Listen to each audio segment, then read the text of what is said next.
O Partido Socialista apresenta aqui um projeto de resolução no sentido de recomendar ao Governo que desenvolva uma série de mecanismos no sentido de compensar as companhias aéreas a quando de situações de inoperacionalidade do aeroporto da Madeira. Bom, a proposta, que eu presumo que tenha tido a autoria do Sr. Deputado Sérgio Gonçalves, tem a vantagem de ser feita por alguém que vem deste setor, que tem uma participação e teve uma participação ativa em diferentes dimensões nesse mesmo setor e, por isso mesmo, também sabe e tem informação de que tudo aquilo que é proposto não é nada de concreto, é apenas a criação de mecanismos, não se sabendo bem, embora tenha sugerido algumas medidas no sentido, Sr. Deputado, vamos já a essas medidas. Bom, mas há aqui algo que, na sua intervenção, ressaltou, que não me parece que seja a abordagem correta. Ou seja, o Sr. Deputado disse, a determinada altura, que o Governo Regional tem de desenvolver mecanismos no sentido de compensar. Mas não, Sr. Deputado, não é o Governo Regional que tem de desenvolver os mecanismos. O Governo Regional, sim, tem de incentivar, tem de promover, junto da entidade realmente que tem, que criar esse incentivo. E, Sr. Deputado Sérgio Gonçalves, as três medidas que o Sr. Deputado apresenta como formas de mitigação dos problemas das companhias aéreas são as três da responsabilidade do concessionário, neste caso da ANA. Sr. Deputado, é tão simples quanto isso. O Governo Regional não tem qualquer capacidade direta de influenciar a questão das taxas aeroportuárias. Não tem qualquer, no âmbito do contrato de concessão existente, não tem capacidade de alterar a política de taxas a praticar por parte do concessionário. O Sr. Deputado sabe disso perfeitamente. Agora, o Sr. Deputado tem razão quando diz que o Governo Regional tem, junto dessa mesma entidade, promover e, como é que eu ia dizer, instar que essa mesma entidade proceda, eventualmente, a essas alterações. Concordo perfeitamente que uma companhia que se vê obrigada a desviar a sua operação por causa destas situações tem de ter, ou pelo menos não deve ser honorada pelo facto disso mesmo acontecer, e aí está, e aí entra a questão das taxas aeroportuárias. A questão das campanhas de co-branding, o Sr. Deputado também sabe perfeitamente que elas são feitas com o apoio, com a negociação, neste caso da AP Madeira, e várias campanhas têm sido feitas, mas com o papel fundamental, determinante e direto, neste caso também, do concessionário. E a questão do incentivo às alterações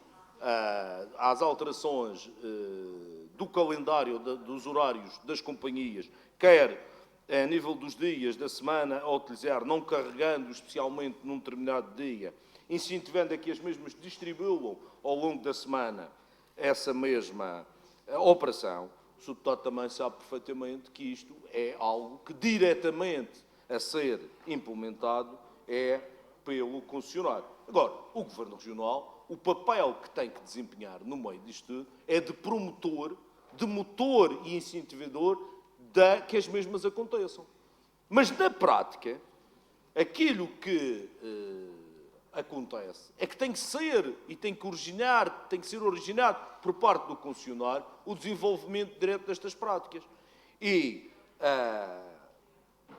também como pessoa bem informada que é, e tendo participado nas diferentes dimensões, como eu disse, quer ao nível do concessionário, quer ao nível da AP Madeira, quer ao nível da ACIF, quer ao nível também de um operador particular, neste caso, um grupo associado ao setor do turismo, sabe perfeitamente que todas estas situações têm estado a ser estudadas por parte do Governo, não neste mandato, mas já desde o mandato anterior. Agora, ao senhor deputado, se é para impor, também podemos impor. Agora, sabemos todos perfeitamente, e temos de estar todos conscientes, de que não pode haver uma oposição unilateral por parte do Governo Regional no sentido de obrigar o concessionário a promover este tipo de medidas. E não há volta a dar em relação a isto. Todas, a não ser que tenha mais, e provavelmente, como tem tempo, provavelmente anunciará outras formas de construir estes mesmos mecanismos. Mas todos nós sabemos, e é importante que isto fique aqui claro, que todos os mecanismos a serem criados neste sentido partem de um pressuposto básico. Todas as compensações que enunciou, quer ao nível da isenção de taxas, quer ao nível do incentivo de taxas ou de valores no que diz respeito à recalendarização das operações aeroportuárias, quer ao nível das campanhas de co-branding, todos estes três instrumentos, pelo menos estes três instrumentos que foram aqui anunciados, são instrumentos cuja aplicação direta, volto a referir, estão sob a alçada do concessionário. Agora, o Governo Regional não se pode demitir, nem se tem demitido, de promover junto dessa mesma entidade a criação dos tais mecanismos. E, volto aqui a referir, em relação ao plano de contingência, Sr. Deputado Sérgio Gonçalves, esta questão já foi levantada diversas vezes aqui. Existe plano de contingência. O Sr. Deputado ri-se. O Sr. Deputado ri-se porque o Sr. Deputado sabe que existe. O Sr. Deputado sabe que existe. Aliás, Sr. Deputado sabe perfeitamente. E eu não queria trazer a questão pessoal para aqui, Sr. Deputado. Não é bom.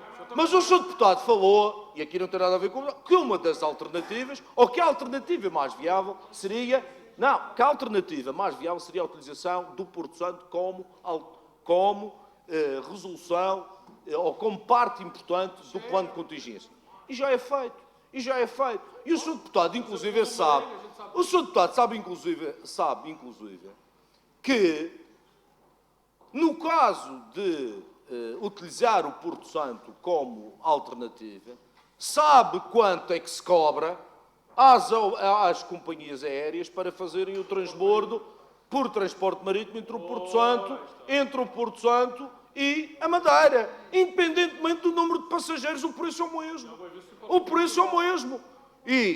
Mas aí é um mercado a funcionar e da mesma maneira, Sr. Deputado, da mesma maneira que o imputo, a responsabilidade para o concessionário do aeroporto no sentido de promover este mecanismo, é também da responsabilidade do concessionário do transporte da linha marítima também fazer o seu negócio. E aí nós não temos nada a ver com essa questão.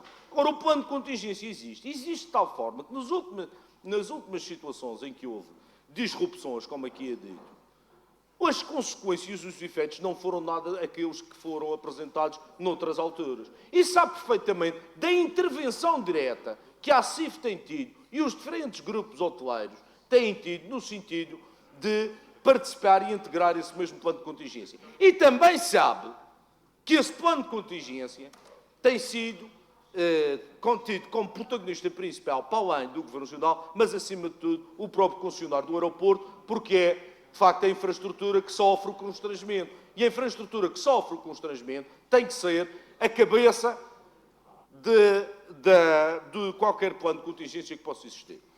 O Sr. Deputado tem mão nestas informações, conhece estas informações, e eu só posso compreender este tipo de proposta e este tipo de ação política como uma forma de iludir, de certa maneira, aquilo que acontece e aquilo que está a acontecer. E posso-lhe garantir que desde outubro, pelo menos em relação a este mandato, que está a ser negociado, e o Sr. Deputado sabe muito bem disto, que está a ser trabalhado juntamente entre o Governo Regional e a ANA, a criação destes mecanismos. O Sr. Deputado, volto a dizer, sabe perfeitamente que isto é verdade, que isto está a acontecer e, portanto, esta recomendação que, do ponto de vista substancial, não tem nem merece qualquer oposição, não é mais do que recomendar aquilo que desde outubro está a ser feito e volto a repetir que o Sr. Deputado sabe perfeitamente que está a ser feito. Muito obrigado, Sr. Presidente. Sr. Presidente, senhoras e senhores deputados. Sr. Deputado Sérgio Gonçalves, eu confesso que tinha outra ideia sobre a sua intervenção parlamentar.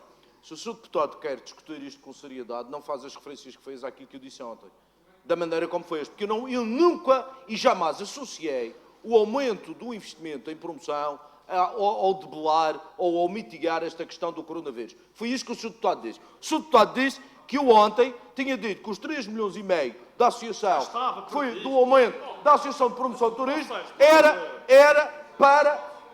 Ó, Sr. Deputado, se o Sr. Deputado é assim, se o Sr. Deputado quer diminuir a minha intervenção neste debate, já consegui.